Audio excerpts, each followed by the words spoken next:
নমো নমঃ সুপ্ৰভাতম শ্ৰীমদ্ ভগবদ গীতামৃত।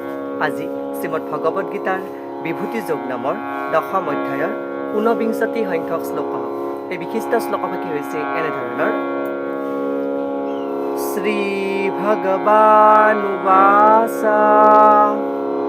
হন্তাতে কথয়িষ্যামি দিব্যায়াত্মবিভূতয়ঃ প্ৰাধান্যতঃ কুৰু শ্ৰেষ্ঠ নাস্ত্যন্তো বিস্তৰস্য মে।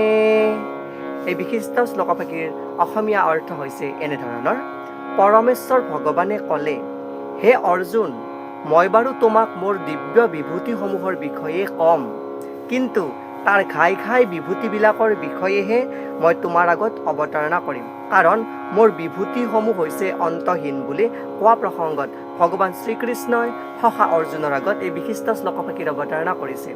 শ্লোকভাগীৰ প্ৰসংগাৰ্থত উল্লেখ কৰা অনুসৰি কৃষ্ণ আৰু তেওঁৰ বিভূতিসমূহৰ বিশালতাৰ ধাৰণাটো আমি কৰাটো একেবাৰে অসম্ভৱ, আৰু জীৱাত্মাৰ ইন্দ্ৰিয়সমূহৰ শক্তি সীমিত। সেইবিলাকে কৃষ্ণৰ ক্ৰিয়াকলাপৰ সম্পূৰ্ণৰূপে বুজি পোৱাটোও অসম্ভৱ হৈ পৰে। কিন্তু তথাপিও ভক্তসকলে কৃষ্ণক বুজিবলৈ চেষ্টা কৰে।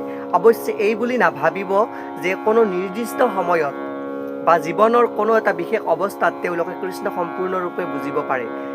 বৰং তেওঁ কৃষ্ণৰ স্বৰূপ বুজাৰ কাৰণে বাৰে বাৰে এই সংসাৰত আহি ভক্ত স্বৰূপে জন্ম লয়। ভগৱান কৃষ্ণৰ যি উপলব্ধি, সেই উপলব্ধিক বিভূতিক জানিবলৈ এয়া প্ৰকাশ কৰে।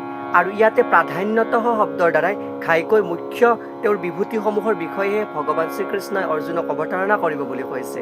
আৰু এই বিভূতি নামৰ শব্দটিৰ বা বিভূতি শব্দটিৰ অৰ্থ অমৰ কোষত উল্লেখ কৰিছে যে বিভূতি মানে হৈছে বিশেষ ধৰণৰ ঐশ্বৰ্য।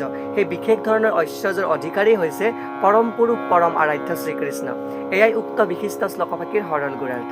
ধন্যবাদ।